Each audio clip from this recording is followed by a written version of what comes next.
BPS Kota Pasuruan, Ibu Sri Kadarwati SSI MT, yang terhormat teman-teman KF dan para narasumber yang saya cintai bersama ya, teman-teman seluruh teman-teman karyawan-karyawati BPS Kota Pasuruan yang berbahagia. Pertama-tama marilah kita panjatkan puja dan puji syukur kehadirat Allah Subhanahu wa taala atas segala rahmat, nikmat, hidayahnya yang tidak terhitung ya, sehingga pada siang hari ini kita masih diberi nikmat kesehatan ya, nikmat waktu luang ya, sehingga kita masih diberi kesempatan untuk bisa bertolabul ilmi, sharing ilmu dalam acara ngobrol angka statistik.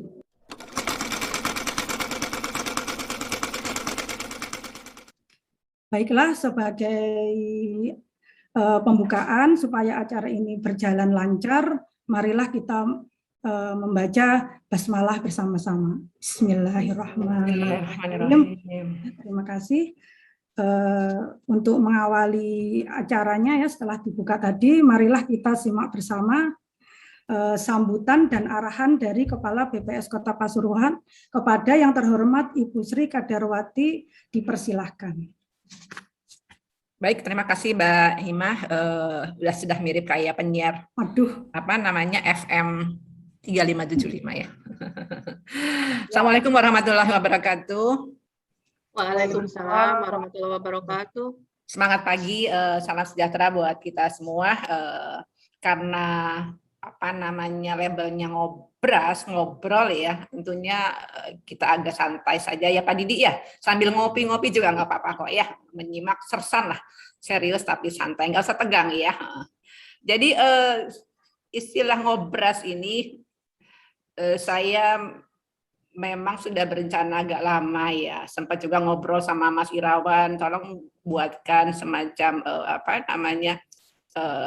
ya ini tadi ternyata gambarnya bagus juga gitu ya, kayak mebel di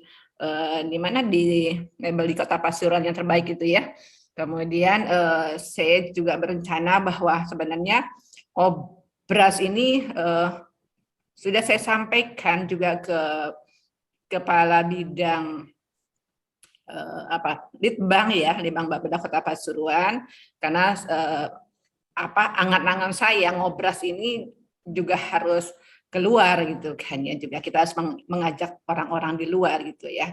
Hanya ke depan barangkali saya akan mengundang Pak Wali Kota mungkin dalam acara ngobras, nanti mungkin dengan narasumber mungkin kita bicara mengenai pertanian, saya akan colek Pak Yudi, Kepala Dinas Pertanian gitu kan, dengan BPS tentunya, bisa dengan saya, bisa dengan teman-teman juga gitu kan. Kemudian kita agendakan berikutnya, kita ngobrol tentang pandemi gitu, kita punya bahan tentang hasil survei online gitu, kemudian kita bisa mendengarkan ulasannya dari Ketua Satgas COVID Kota Pasuruan. Barangkali itu Mbak Ima ya yang bisa saya sampaikan, arahkan ke teman-teman ya. Mudah-mudahan tetap semangat untuk ngobras ya, semangat untuk memberikan masukan, semangat untuk meningkatkan kinerja kita, untuk menambah wawasan, dan terutama juga untuk meningkatkan angka kredit teman-teman. Selamat untuk teman-teman semuanya ya, untuk bisa hadir dalam kesempatan ini. Sukses selalu, mudah-mudahan selalu mendapatkan keberkahan dan ridho dari Allah Subhanahu wa taala, dan saya mohon maaf jika ada hal yang kurang berkenan yang saya sampaikan belum mengarah dengan apa yang teman-teman harapkan. Yuk kita belajar bersama-sama memperbaiki. Demikian, kurang lebihnya saya mohon maaf. Billahi taufiq wal hidayah. Wassalamualaikum warahmatullahi wabarakatuh. Waalaikumsalam warahmatullahi wabarakatuh. Terima kasih Ibu, sudah panjang lebar dan lengkap gitu ya, padat, lengkap isinya ya. Tidak perlu saya garis bawahi, teman-teman kayaknya sudah paham semua, sudah gamblang. Dengarkan dulu gitu ya, bagaimana kondisi sosial masyarakat ada yang di Kota Pasuruan secara umum dan tantangannya dalam menghadapi pandemi untuk mencapai target IKD gitu ya. Silahkan Mas Soni untuk bergabung ya dalam obrolan kita.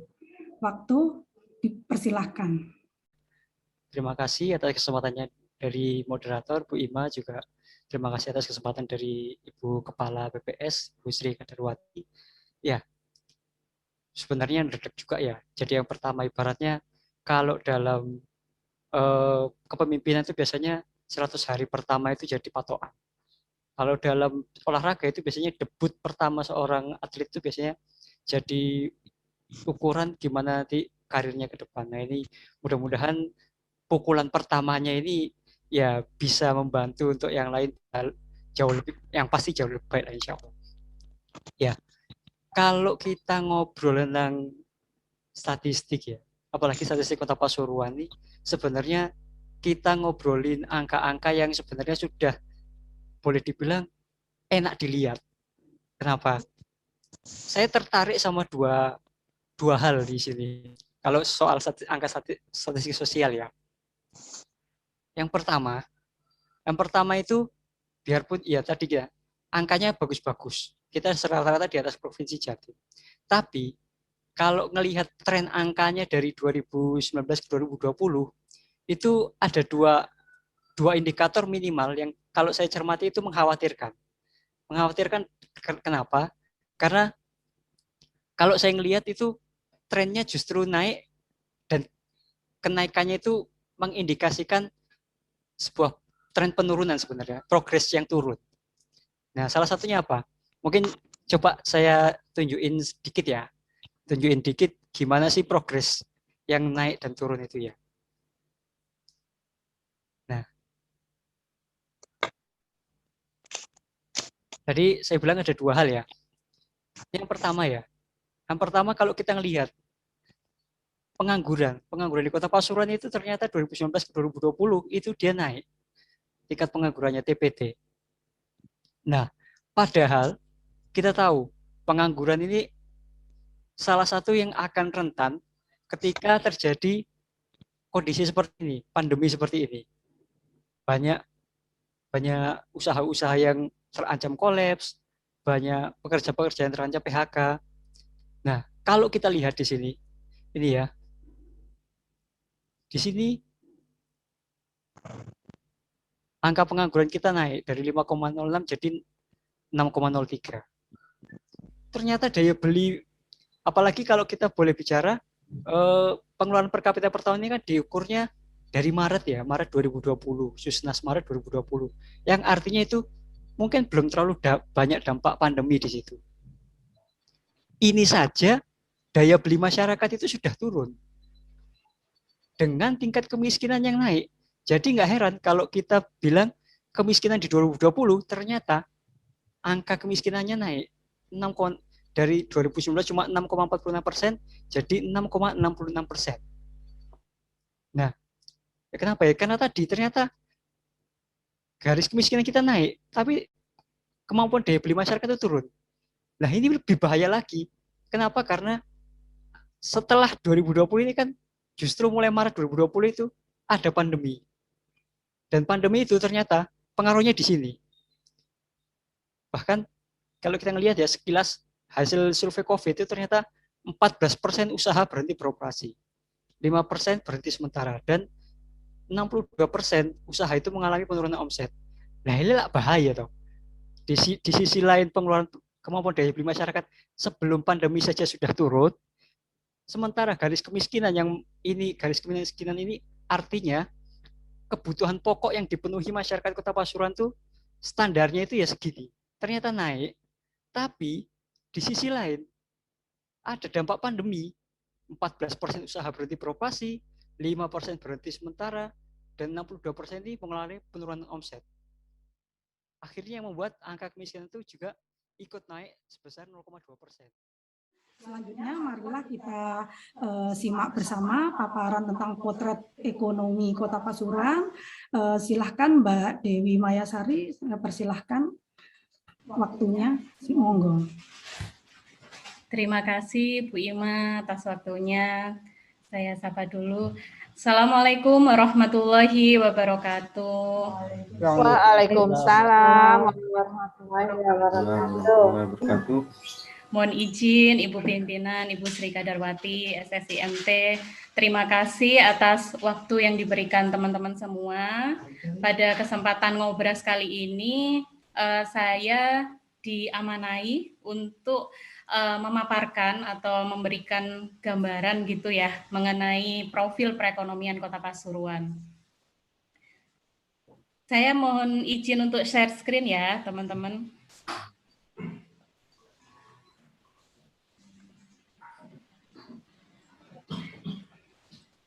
Kalau Mas Sony tadi tidak terlalu banyak slide, saya mohon maaf. Ini soalnya saya sudah menyiapkan beberapa slide, teman-teman.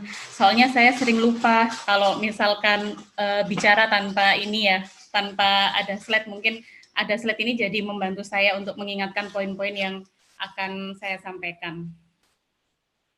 Baik, untuk memulai paparan ini saya awali dengan berita tentang pandemi COVID. Seperti yang sudah kita ketahui bersama ya teman-teman ya, pandemi COVID ini sudah merebak sejak hampir 1,5 tahun yang lalu ya. Waktu itu di awal bulan Maret 2020 hingga saat ini di awal Agustus 2021 pandemi ini masih terus merebak. Malah akhir-akhir ini transmisi penyebaran virus COVID-19 ini semakin meningkat intensitasnya karena ada varian virus baru yakni virus Delta itu. Untuk kondisi update terkini tentang bagaimana situasi pandemi COVID di Kota Pasuruan, ini saya mengambil dari laman Instagramnya Dinas Kesehatan Kota Pasuruan sampai dengan tanggal 31 Juli 2021 telah terkonfirmasi sebanyak 3.535 penduduk Kota Pasuruan yang dinyatakan konfirmasi positif COVID oleh pemimpin yang baru yakni pasangan Gus Ipul dan Mas Adi itu telah menetapkan visi misinya yaitu ingin menjadikan Kota Pasuruan ini menjadi kota Madinah. Apa itu kota Madinah? Yakni kota yang maju ekonominya, dalam artian ekonominya nanti diharapkan tumbuh yang tidak hanya tumbuh tapi juga merata, tidak hanya dinikmati oleh kaum kalangan atas tapi juga oleh kaum menengah ke bawah. Kemudian kesenjangannya Gini rasio semakin menyempit, kemiskinannya semakin berkurang, tingkat penganggurannya semakin menurun, sektor industri dan UMKM yang ada bertumbuh, kemudian yang tidak kalah penting, pendapatan asli daerah juga meningkat. Dan untuk mengukur keberhasilannya nanti akan tertuang pada indikator kinerja utama dan indikator kinerja daerah Kota Pasuruan. Jadi indikator ini sebagai alat ukur kuantitatif untuk melihat seberapa besar dampak pembangunan daerah yang telah dilaksanakan oleh pemimpin Kota Pasuruan tersebut. Dan strategi yang terakhir untuk pengembangan SDM yang tidak kalah pentingnya yakni dalam jangka pendek ini, yaitu dari sisi kesehatan. Bagaimana penanganan pandemi COVID ini untuk lebih dilakukan dengan intensif, melakukan 3T, tracing, testing, dan treatment itu dengan lebih masif, menggalakkan vaksinasi massal hingga nantinya harapan untuk tercapai herd immunity itu tercapai, kemudian menegakkan pelaksanaan protokol kesehatan masyarakat secara ketat, karena seyogyanya perekonomian itu akan sulit pulih jika kesehatan masyarakat akibat pandemi tidak tertangani. Jadi antara kesehatan dan ekonomi ini bukanlah pilihan, karena inginnya memang pemerintah itu antara kesehatan dan ekonomi ini bisa selaras, bisa jalan bersama-sama. Mungkin itu yang bisa saya sampaikan. Monggo nanti dilanjutkan di sesi diskusi. Matur nuwun. Saya kembalikan ke Ibu Ima selaku moderator. Ya. Terima kasih. Setelah break siang, semoga seger ya, sudah kena air wudhu, teman-teman. Mari kita lanjutkan ya sesi kedua, ketahanan pangan kita, kondisi pertanian yang ada di Kota Pasuruan. Paparannya akan disampaikan oleh Mbak Yeni. Dipersilahkan. Sudah ada di sini Mbak Yeni? Belum Oh, sudah di-unmute ya. Monggo Mbak Yeni dipersilahkan. Terima kasih Mbak Ima. Assalamualaikum warahmatullahi wabarakatuh. Waalaikumsalam. Terima kasih kepada Ibu Sri Kadarwati SSI MT yang telah memberikan sarana bagi kami untuk sharing ilmu atau sharing informasi berkenaan dengan angka statistik. Jadi meskipun tidak termasuk di dalam IKD dan IKU, kenapa kita masih harus membahas sektor pertanian? Karena sektor pertanian itu adalah sektor primer, yaitu yang sangat mendukung ketahanan pangan suatu wilayah. Mungkin saya akan sedikit share slide.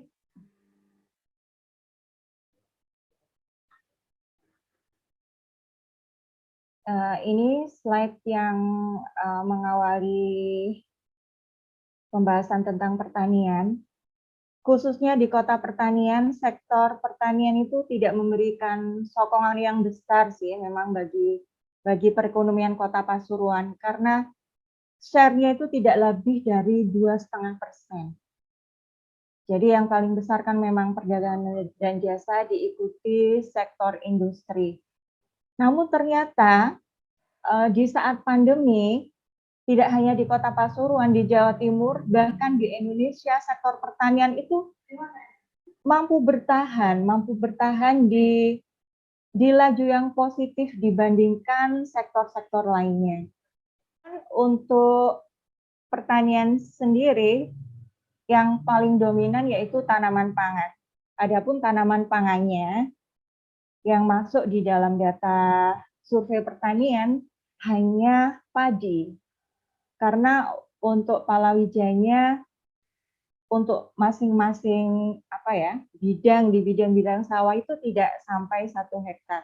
Meskipun sebenarnya ada, jagung ada, kedelai ada, tapi tidak banyak. Jadi tidak bisa dimasukkan dalam survei pertanian, tidak terakomodir. Sedangkan untuk dari budidaya ikan, budidaya perikanan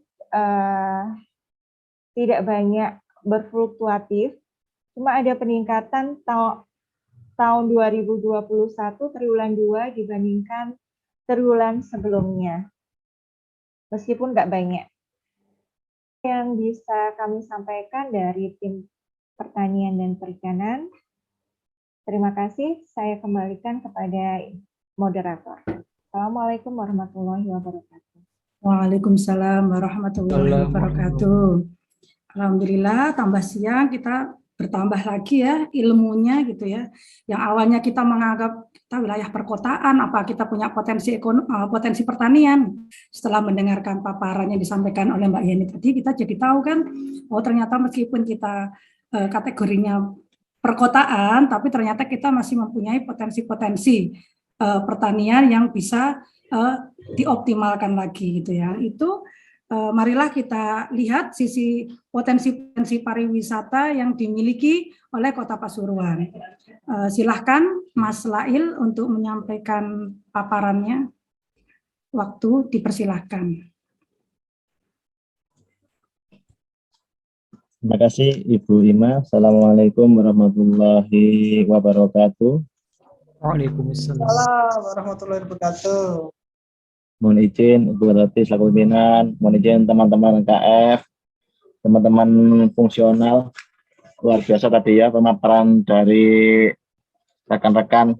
Kalau misalkan kita lihat film-film itu jadinya ini tidak sesuai dengan cerita film-film itu kan. Kalau film-film kan ceritanya lakon muncul carry ya, ini enggak, lakonnya muncul depan-depan semua ini gitu ya. Nah, mohon izin Bapak Ibu, sebelum saya mulai ini, saya ada sedikit pantun ini biar tidak terlalu ngantuk ya. Memang ternyata itu bagian ngantuk ini. 1.2 koma. Cakep ya. Jalan-jalan bareng Tania. Iya. Siapa tanya? Paparan ini ada orangnya. Ya, ada orangnya ya. Tak akan hilang kalau misalkan setia. Nah, jadi tolong untuk setia menemani ya. Nanti hilang orangnya yang di sini ya. Kak cakep. Gak jadi cakep ini ya. Iya, Bapak Ibu, mohon izin ini saya share screen ya.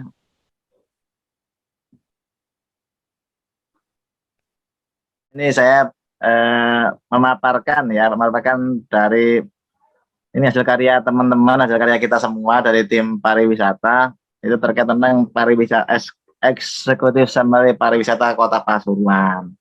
Nah, memang di Kota Pasuruan ini pariwisata ini sumbangsinya dalam PDRT dalam perekonomian itu tidak terlalu besar, gitu kan. Sebenarnya potensi pariwisata itu sebenarnya banyak itu kan, tidak hanya perdagangan saja. Nah, kalau misalkan kita meningkatkan potensi di Pasuruan, potensi pariwisata, tentunya sektor-sektor lain juga akan terangkat itu. Karena apa? Karena sebenarnya sektor pariwisata ini dia ada apa bahasanya itu efek domino ya, ada efek domino terhadap sektor yang lain. Jadi dengan adanya pariwisata maka sektor akomodasi akan naik. Dan ini fakta di Nah, ini banyak wisatawan Pasuruan. Yang pertama ada gedung P3GI, itu kan, ada kelenteng, ada alun-alun, ada taman-taman, ada masjid. Nah, di sini tentu yang paling menjadi ikon dari Pasuruan itu ada makam Mbah Hamid. Banyak orang yang dari luar kota Pasuruan itu datang hanya untuk sekedar ziarah. Ada data pengunjungnya, data pengunjung di Kota Pasuruan. Ini kita dapatnya dari Dinas Pariwisata yang wisata perdagangan itu. Saya akan menyetel ini dulu. Ini mungkin saya menyempatkan diri untuk mengunjungi salah satu tempat pembuatan gerabah di Desa Kasongan. Ini adalah pengalaman pertama saya membuat gerabah. Ibu pengrajin dengan telaten dan sabar mengajari saya tahap demi tahap untuk membuat kerajinan gerabah. Setelah melalui beberapa proses, akhirnya gerabah saya sudah jadi. Di Desa Kasongan juga berinovasi dengan menambahkan keramik dengan corak-corak yang menarik pada gerabah-gerabah yang sudah jadi.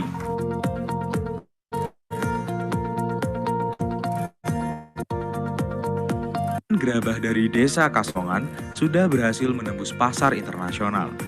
Para pengrajin biasanya mengekspor gerabah-gerabah mereka hingga ke Australia, Jepang, dan Eropa. Mungkin dari yang video tadi, tentu Bapak Ibu sudah mendapatkan gambar kira-kira apa yang akan saya sampaikan tentang industri mebel bukir ini kan begitu. Jadi memang kita tuh punya angan-angan sebenarnya dari tim pariwisata bagaimana bisa menyampaikan ke pemerintah tentang kawasan bukir ini. Sebenarnya dia punya potensi yang luar biasa itu kan. Di sana ada pengrajinnya, ada gitu, penjualnya ada, modelnya banyak gitu. Hanya saja itu tidak pernah diekspos sebagai lahan promosi wisata itu. Padahal ketika itu dioptimalkan sebagai tempat wisata, itu luar biasa bisa banyak mendatangkan banyak kemaslahatan bagi masyarakat Kota Pasuruan.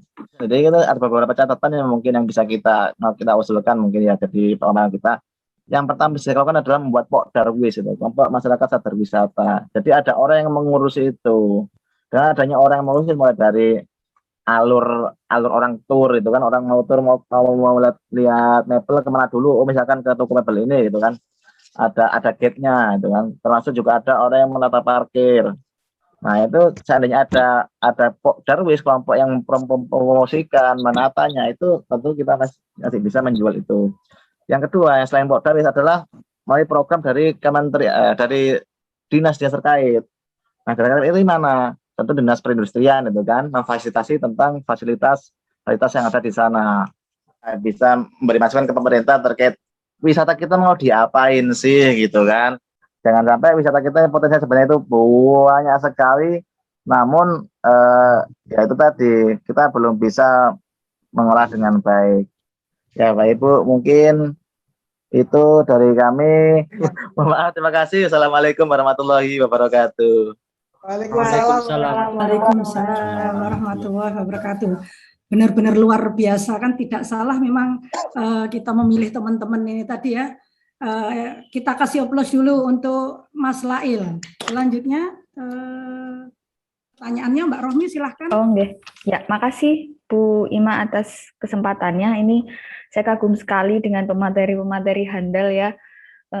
Sangat sangat saya jadi banyak tahu sih ini, jadi nambah wawasan juga. Ini terutama nih saya tertarik dengan paparan dari Mbak Dewi Maya, paparan ekonomi. Tadi kan kayaknya disebutkan ya, kalau yang usaha-usaha di Kota Pasuruan itu tadi banyak didukung oleh UMKM ya. Share-nya lumayan gede. Terus kaitannya dengan COVID, dengan pandemi COVID ini, apakah seberapa besar sih pengaruh COVID ini ke UMKM itu? Mungkin ada data yang kira-kira mendukung atau menunjang dari pengaruh COVID ini nggak ke UMKM?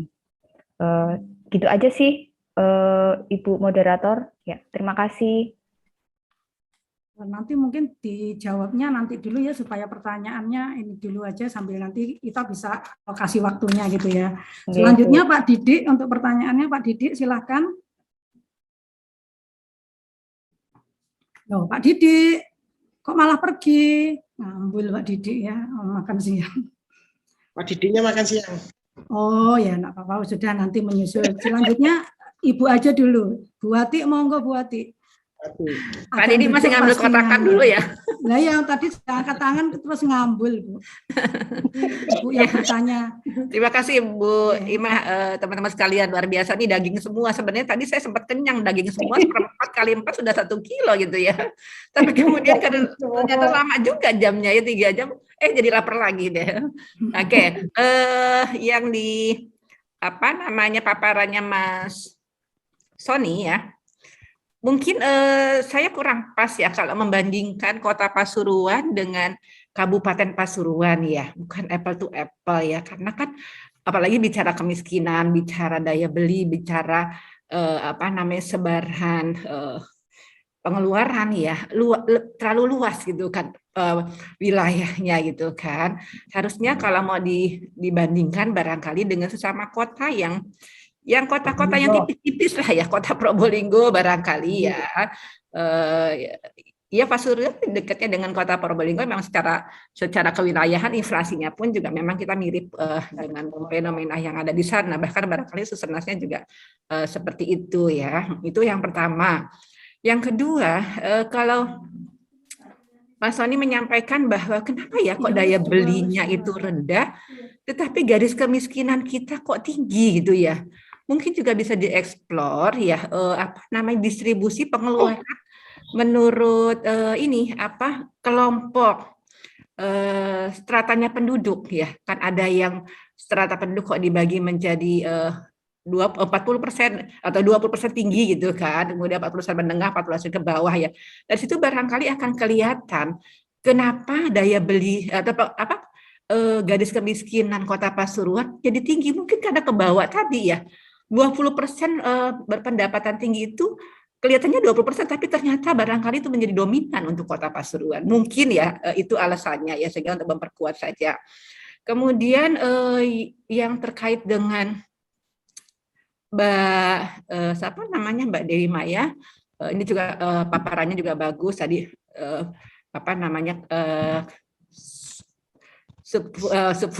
fungsi neraca Sidoarjo, sempat juga menyimak. Luar biasa sekali pemaparnya ya, sudah cocok menjadi ahli ekonomi gitu kan ya. Tapi barangkali teman-teman juga sepakat ya dengan penilaian itu.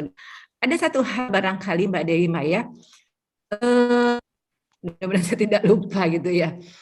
Kalau nggak salah tadi ada saran, usulan terkait dengan kebijakan pemerintah daerah agar daya belinya tinggi ya, tidak salah ya. Maka sisi inflasinya harus dijaga gitu ya. Nah, juga harus hati-hati karena apa? Karena inflasi Kota Pasuruan yang kita standarnya minjam ya dari Kota Probolinggo, angka inflasi Kota Pasuruan atau Kota Probolinggo sebenarnya sangat rendah gitu ya. Jadi masih di bawah 2% ya. Ini barangkali juga tidak kalau diteruskan lagi malah jadi ekonominya jadi nggak bergerak gitu kan ya. Nah, itu juga hati-hati barangkali untuk memberikan saran ya terkait itu. Jadi perhatikan dulu apa iya saran ini cocok nggak untuk wilayah tertentu gitu kan ya. Jadi jangan sifatnya umum tetapi harus di cross check lagi gitu kan dengan kondisi wilayahnya.